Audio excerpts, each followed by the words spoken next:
Olá, turma, tudo bem? Professor Tiago Hadis aqui falando. Sejam bem-vindos a mais uma das nossas aulas. Esse é o momento da gente colocar as ideias no lugar, observar tudo aquilo que pode existir de dúvidas, para a gente dar aquela revisada.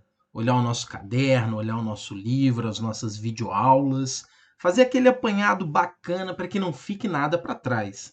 O importante nesse momento que a gente está encerrando, então, esse ciclo, esse momento tão importante que foi o nosso trabalho de história ao longo desse período, desse ano, né? A gente tem que fechar com chave de ouro. E fechar com chave de ouro significa não permitir que fiquem dúvidas ou coisas parecidas, beleza? Então eu separei nesse momento, para a gente fechar esse nosso bimestre, dois tópicos que eu acho que vão ajudar a gente a lembrar de tudo que a gente estudou até aqui. Beleza? Então me acompanhe porque a gente vai falar sobre isso agora. A primeira coisa, obviamente, é entender a crise do sistema feudal. A gente falou muito ao longo dos bimestres sobre o quanto esse sistema era um sistema importante, um sistema forte do ponto de vista político, econômico, social, cultural. Isso que é sistema. Sistema é algo que tem várias coisas, vários componentes, não é isso? É algo complexo. Algo complexo é aquilo que não é simples. Sempre que você ouvir essa palavra, então, sistema, lembra da ideia de complexidade. Se é simples, não é um sistema, tá? Então, esse sistema feudal, ele era baseado na terra. Na terra. Quem tinha terra mandava. Nunca mais esqueçam disso, certo? E essa terra, ela tinha um valor político muito forte, porque quem manda é dono da terra, né? O dono da terra manda, e por consequência ele também acaba fazendo com que todas as pessoas que não têm terra sejam dependentes dele. Essa é a relação de servidão. Então, a maioria da população nesse período feudal, na Idade Média que a gente está estudando, não tinha recurso, não tinha condição de sobreviver se não fosse a terra dos senhores feudais. Então, graças a isso, o senhor feudal se tornava alguém poderoso. Vamos lembrar, a gente falou sobre isso muitas vezes, vamos ver quem que lembra. Tinha monarquia durante a Idade Média? Tinha monarquia, muito bem, mas elas não tinham poder suficiente. A gente estava num momento fragmentado. A sociedade estava fragmentada do ponto de vista do poder. O poder, então, estava na mão dos senhores feudais. Esses senhores feudais, então, eles mandavam e desmandavam. Como que a gente precisa entender, então, a crise desse sistema? A gente precisa lembrar o quê? A base desse sistema é a terra, a exploração do trabalho dos servos, não é isso? A produção agrícola, né? Então, o que vai acontecer? Se tiver algum problema em uma dessas etapas, no trabalho dos servos, na terra, na produção agrícola, a gente vai ter um problema no sistema como um todo, e foi isso que aconteceu. Vamos lembrar de alguns acontecimentos importantes. O primeiro deles, a peste negra, essa epidemia que tomou conta da Europa e matou milhões de pessoas. A estimativa é que a população europeia foi reduzida algo entre 25% a 40%. Quase metade da população europeia morreu dessa doença. Isso fez com que a população baixasse. A população baixando é menos gente para trabalhar. Os senhores feudais, por sua vez, não estavam nem aí. Eles queriam produtividade. Então eles fizeram as pessoas trabalhar mais ainda. Isso gerou uma revolta dos servos. Os servos passaram a não mais estar satisfeitos com essa situação. Por quê? Porque eles estavam sendo forçados a trabalhar muito mais para garantir a produtividade. E, além de tudo, era um momento de muita dúvida, tristeza, ansiedade com essa situação da peste negra. A gente falou, as pessoas não sabiam o que estava acontecendo. Para muitos era um castigo divino, era o apocalipse, era o fim do mundo, gente. A peste negra no século XIV. Então, a peste negra pode ser um dos fatores para a gente lembrar do que é a crise do sistema feudal. Porque ela reduz a população. Menos gente para trabalhar, menos produtividade. A população tinha crescido anteriormente e a gente viu que um dos desafios era manter esse monte de gente alimentado.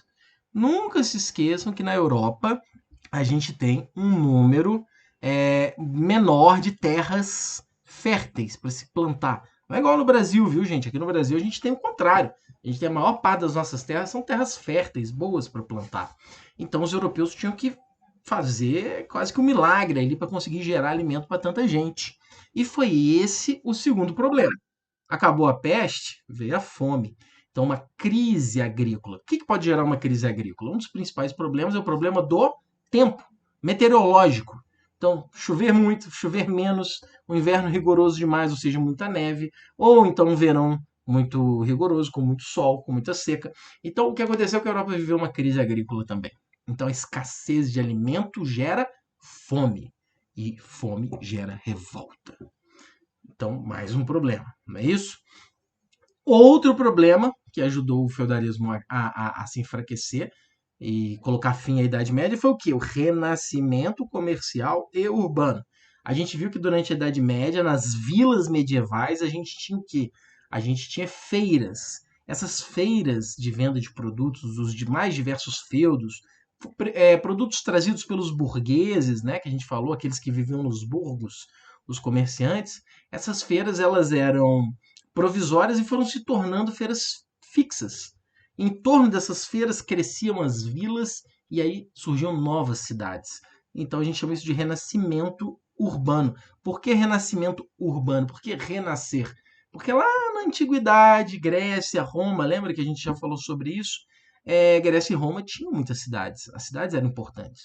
Então, com o renascimento comercial, você também tem uma outra oportunidade de vida.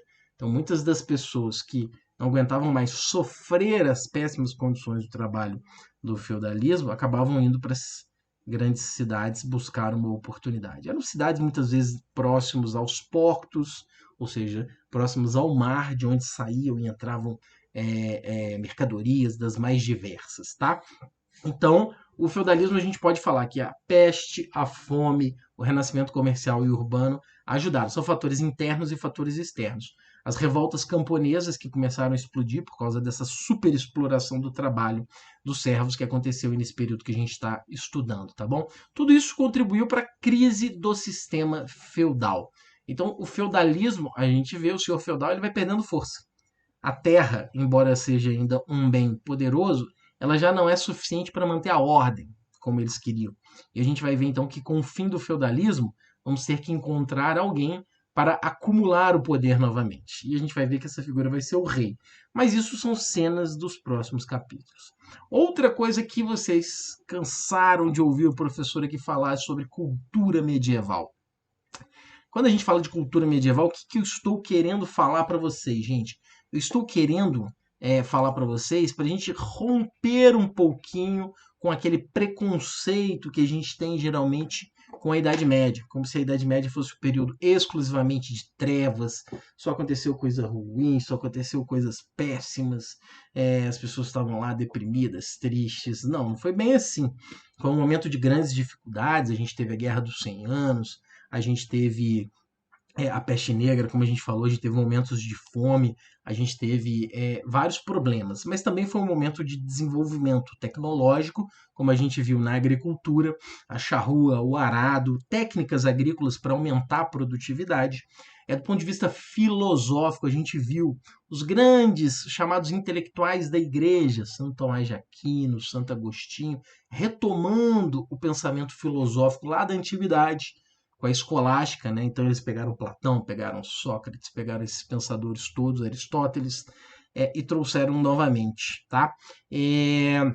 Além disso, também, como a gente já viu em uma das nossas aulas, começou-se a desenvolver também essa noção de perceber o mundo de forma um pouco mais coordenada, mais racional. Embora a gente não pode confundir, a ideia de Deus como elemento central nunca se perdeu na Idade Média.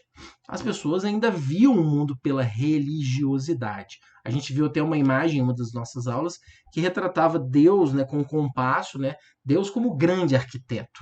Essa noção era uma noção muito forte. Eles já começavam a ficar curiosos para entender como é que o mundo funciona, como é que o mundo foi construído, mas eles não estavam abandonando a ideia de Deus como o principal responsável pela criação de todas as coisas. Então, a Idade Média não é sinônimo de trevas, assim como nenhum período pode ser visto exclusivamente como uma coisa boa ou uma coisa ruim. É claro que em alguns períodos históricos vamos ter mais acontecimentos bons, momentos de paz, mas isso não significa que a gente possa também observar esse momento só por essa perspectiva, tá bom, pessoal? Então espero que essa revisão aqui nesse primeiro momento tenha sido útil e vamos aí ver algumas atividades que a gente pode fazer para ficar ainda mais legal esse nosso trabalho de revisão aqui, beleza?